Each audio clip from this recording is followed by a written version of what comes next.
Welcome to Epic Exchange, the podcast where we have real conversations about senior life, senior living, dementia care, and all the amazing people who make it happen. I'm Erica Lab, Director of Team Member Engagement and Culture at Epic Senior Living. And I'm Sarah Turca, Area Community Liaison for several of our Bridges by Epic and Waterstone communities. Together, we'll be your hosts, bringing you stories, insights, and expert voices from across our organization and beyond. Whether you're a caregiver, a family member, a professional, somebody navigating the early stages of dementia, or somebody considering assisted living, this podcast probably has something for you. We're here to share what we've learned, spotlight the work happening every day in senior care, and offer ideas and inspiration to support well-being at every stage of aging. And today's episode is no different. We are delighted to welcome Devon Sicard to the show. Welcome, Devon. Oh, thank you for having me.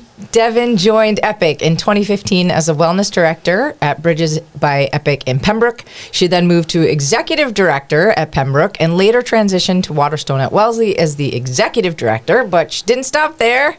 She was then promoted to senior executive director, where she maintained the standards of Wellesley while supporting all the other Waterstone communities.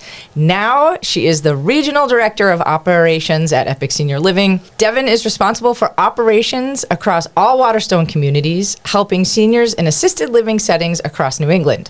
Devon is a certified dementia practitioner, has a Bachelor of Science in Psychology from Bridgewater State University, Holler Bewater, and has earned her RN from Brockton Hospital School of Nursing. So happy to have you with us today. Thank you. It's my pleasure. So let's get started on today's topic. So I think we'll start by asking you a little bit about your journey, how you got into this line of work. Sure. So I'm from a family of nurses. My grandmother, my mother, my aunt, myself, and now my son. Oh, wow. Yes, congratulations. passing the torch. That's awesome. So I had one of my grandmothers live with me in my formative years. And then when she moved into senior living, every Saturday between 9 and 12 were my hours with her to visit. So I'd make cookies every Friday night and go visit her and all of her friends. Oh my gosh. So I should have known from a very young age, these are my people.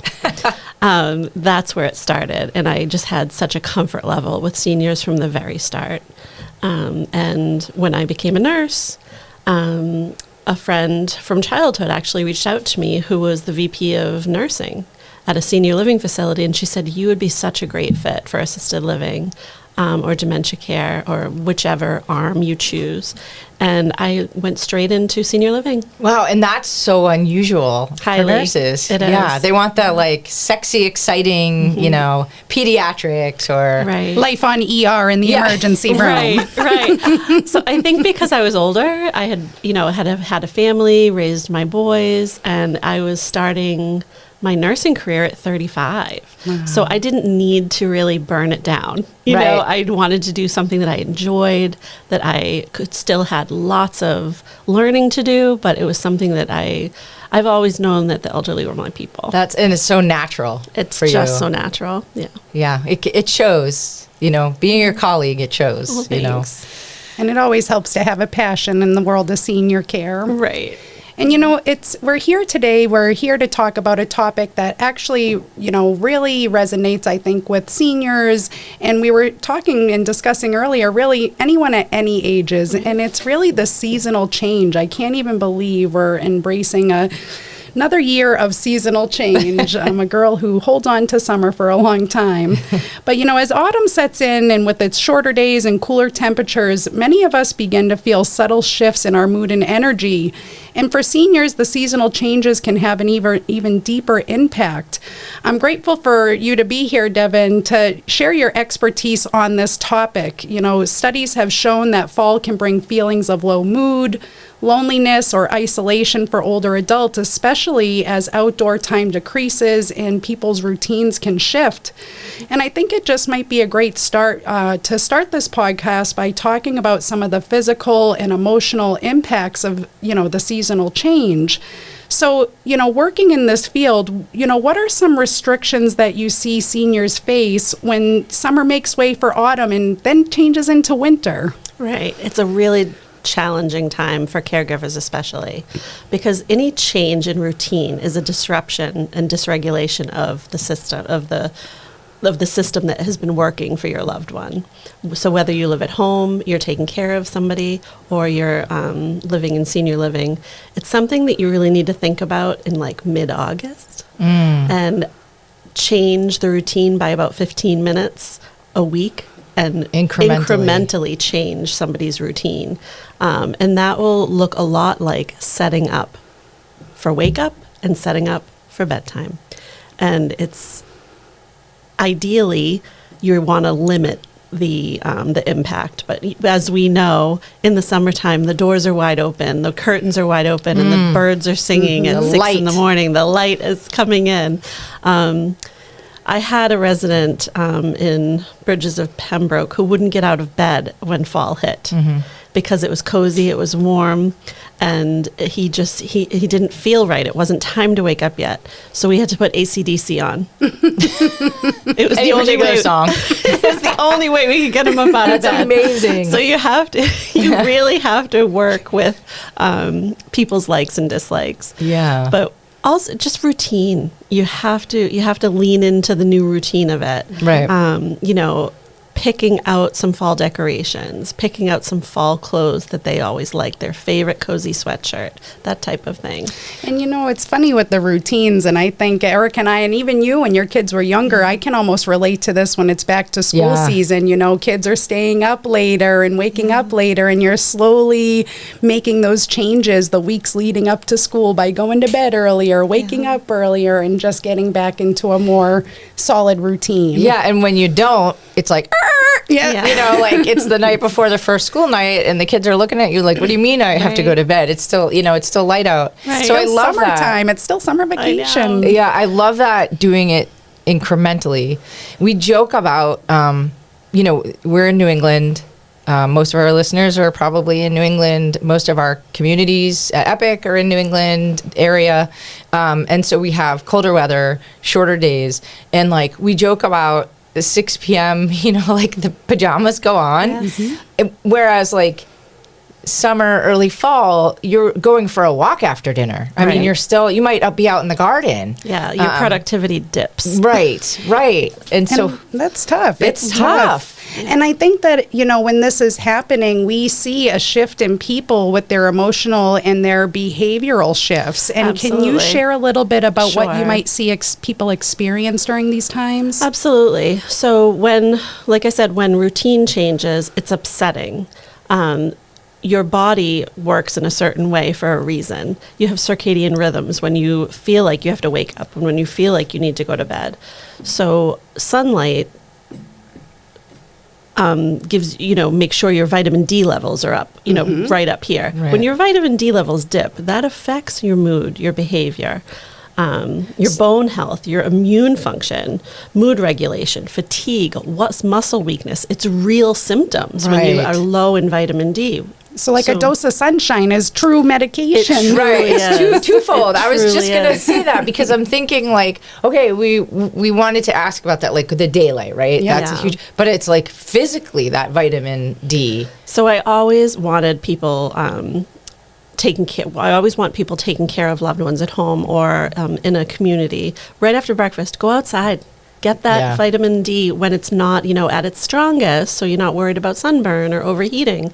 But spend that time outside. Just even, a couple times a week for 15 to 30 minutes, a third of your body mass. And it should comes be in out. your eyes, right? In your skin and And I think it's important to consider and even take that time for fresh air and sunshine, even on a cooler day. There is true benefits to bundling up and getting that fresh air and sunshine.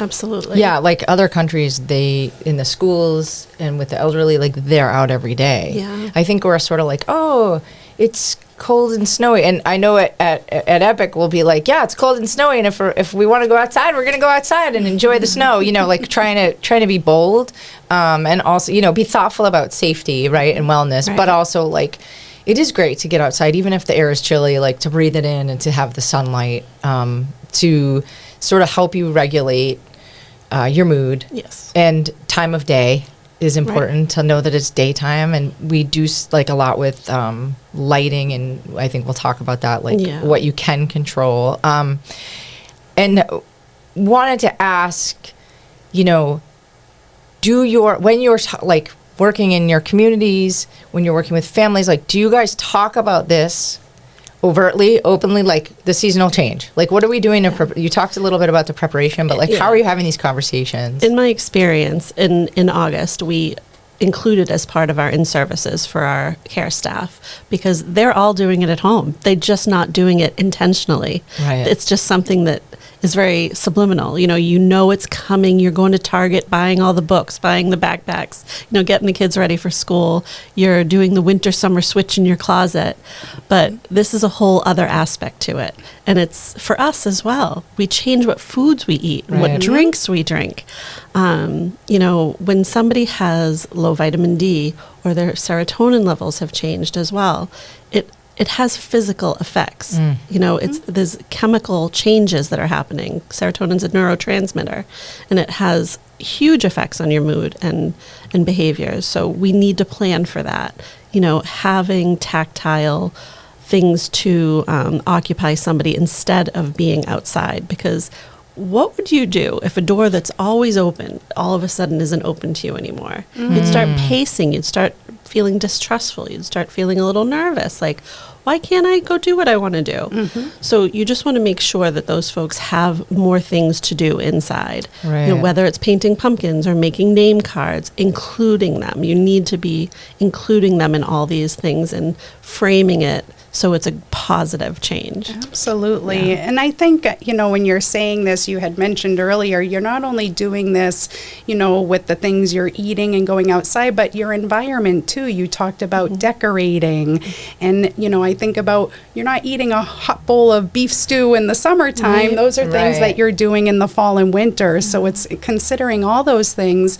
And I think it's most especially important, when we're thinking about, daylight savings time and the time of the time change, most especially with people with dementia. I think that the time change can be difficult for all of us, right? But most especially for people with dementia, because it can create more stress and confusion and disrupt their day-to-day rhythm. And it's really something that might be out of their control to manage. So we're really leaning on the caregiver, right? So with your experience, can you just talk maybe a little bit of on the caregiver perspective and how they can prepare to advance and minimize this for their loved ones? Like I said, make sure that the routine can stay as unchanged as possible, but include them in some choices. Give them 2 choices for, layers. Yeah. And make it fun. Say, oh my gosh, we got this in your favorite color. Would you like this today or this? Give them that sense of independence, but give them choice. Right. And I like what you said about like including people in the celebrations, right? Like decorating for fall is a thing that I feel like for those who want an endless summer, like Sarah, like you can get behind like putting up all the fall decorations.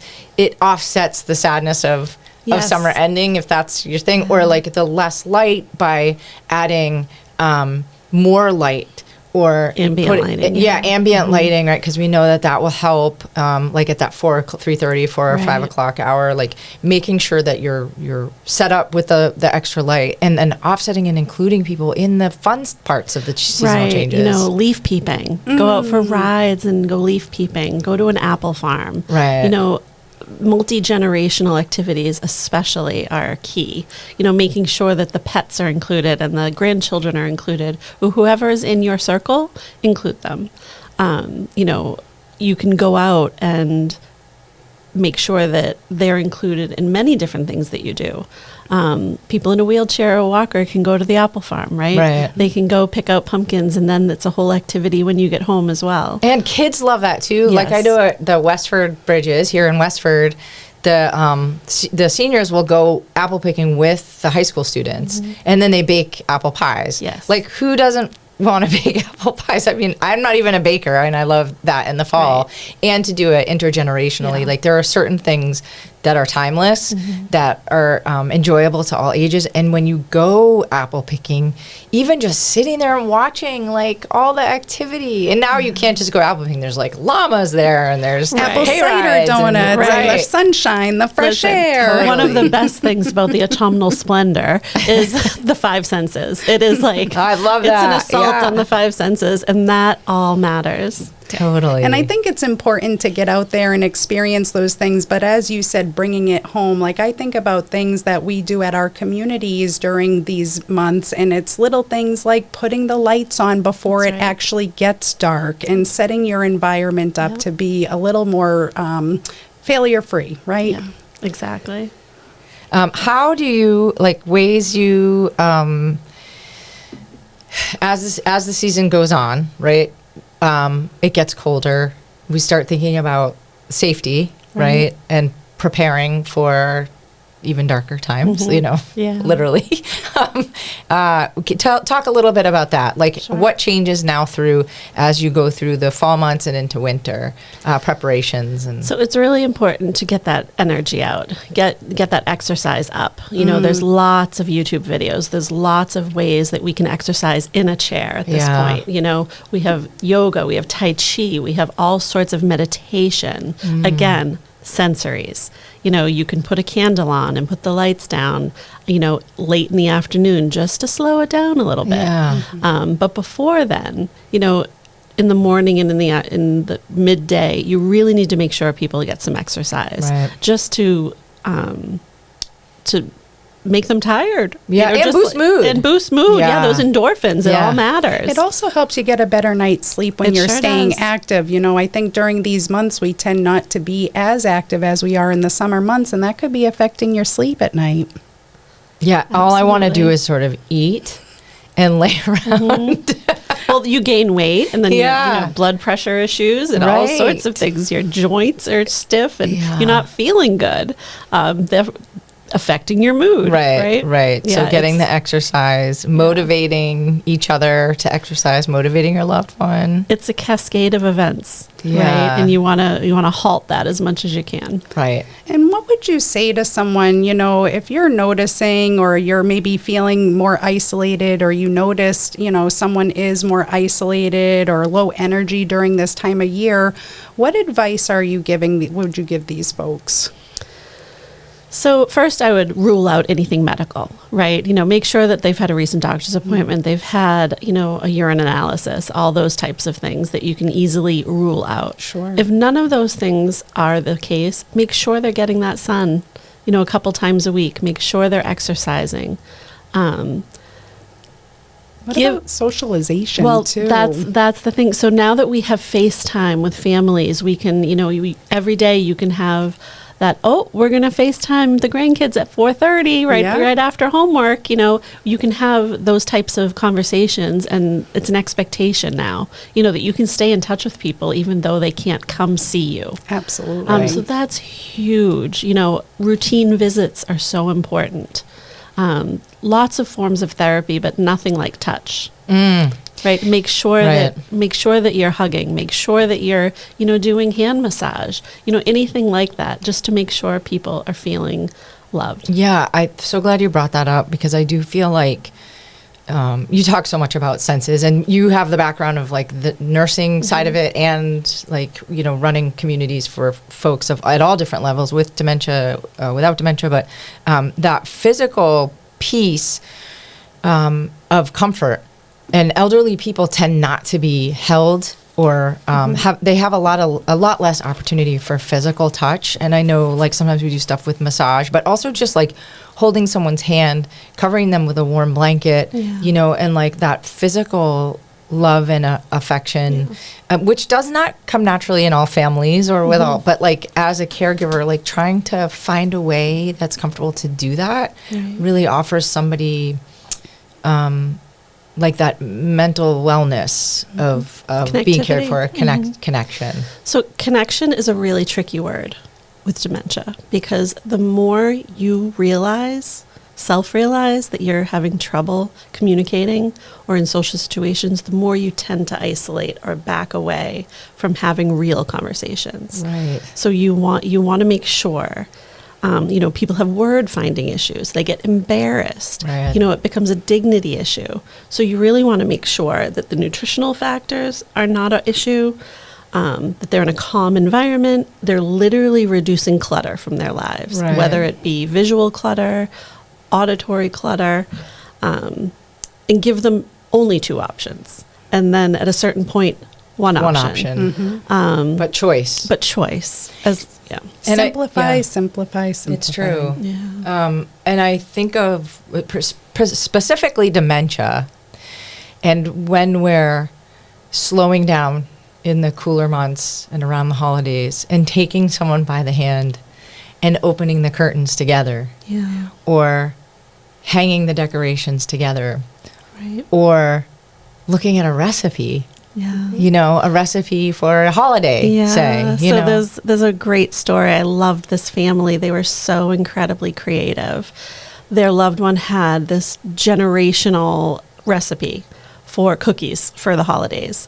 And instead of just bringing them in, they told the community about it and said, we're going to make cookies for the entire community. Don't you worry. We're going to take her to Big Y and buy all the ingredients together, just like she's been doing her entire life, and that, she did with her own mother and grandmother. So they went out and grocery shopped. They came in, and as a community, their neighborhood made the ingredients, put it all together. They baked the cookies, and it really was like a day-long extravaganza, Wow. all for her cookies that she wouldn't stop talking about, right? Oh my gosh. So it fulfilled that need and that Right. connectivity, and it was a beautiful, beautiful exchange. We all want to have purpose. Yeah. And so by doing that, it brought purpose and joy. And not only for her, but everyone else participated. Right. It's such a nice way. Sometimes we don't know how to visit with someone in the Yeah. winter, other than turning on the TV. Right. But baking is a great way to visit with someone. Those long-term sensory memories, right? So it opened up an entire conversation between people that sit together all the time about what are your favorite things that you remember when you were a child? What did you eat? What was your favorite at Christmas, or what did you make for Easter? Everybody has that.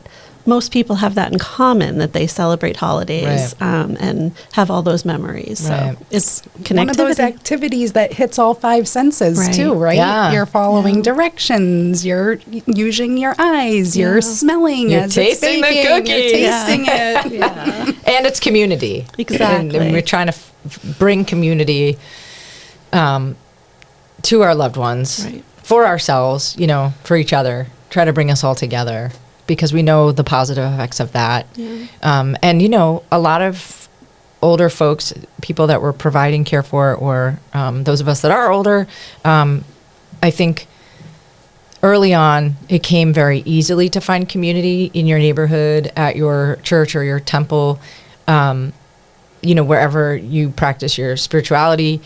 It was a very communal. And I think, generally speaking, we've moved away from that. We kind of live more isolated lives. And so the built-in community isn't always there. So you really got to look for it and work for it and find a place to have that community, because we need it for a healthy, happy existence. Yeah, and it actually brings up a great question.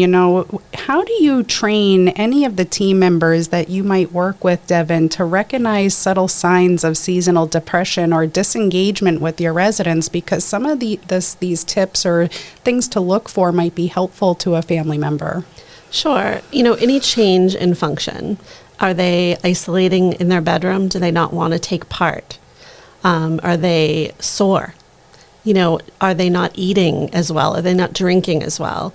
In the summertime, we're always pushing fluids. Every time we go outside, do you have water? Here, have a sip of this, have a sip of that. In the winter, we don't think about it. Right. We really don't. And dehydration changes, somebody's day very quickly, especially the elderly with medications and that type of thing. So as a caregiver, you really have to be cognizant of, even skin. You have to make sure that everybody is eating and drinking well, make sure they're getting up and around. You don't want them to get any sores sitting too long or in bed too long. It all goes back to that routine. If the routine changes, you really have to ask why. Yeah. It's a great piece of advice. Yeah, and that's kind of where we started with the routine, you know, and starting early in the season, preparing, being mindful and proactive about the season approaching. Yeah. And we kind of can do that every season, Yeah. you know. And I think it just goes to show the importance of routine at any age. We really thrive on it. And I think creating a healthy routine, whether it's, you know, the routine we do in the morning or during the day, or they say sleep hygiene and routine is so important too. So thank you for all these reminders. You know, as we're getting ready to wrap things up, Devon, are there any other things that you might want to share with the audience that would be helpful when they're thinking about seasonal depression and just things to keep in mind during this time of year?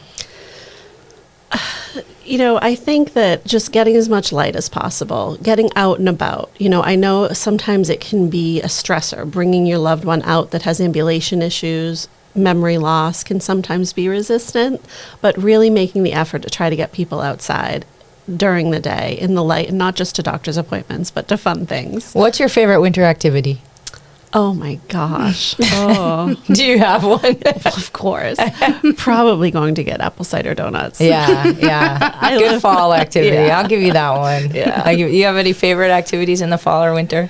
Well, I love to bake. So like Devon shared, I am someone who loves to bake during the holiday season. We have a lot of different family recipes, and it's a way to bring joy not only to my house, but delivering it and finding social opportunities when you're delivering cookies amongst family and friends, or even donating them to a local community center. I love that. And then it gives meaning behind the baking. And Well, when we'll you be say it's a waiting. day-long event, it is a day-long event. It really is. Well, Devon, thank you so much for joining us at the Epic Exchange. This has been a pleasure. It went by super fast. It really did.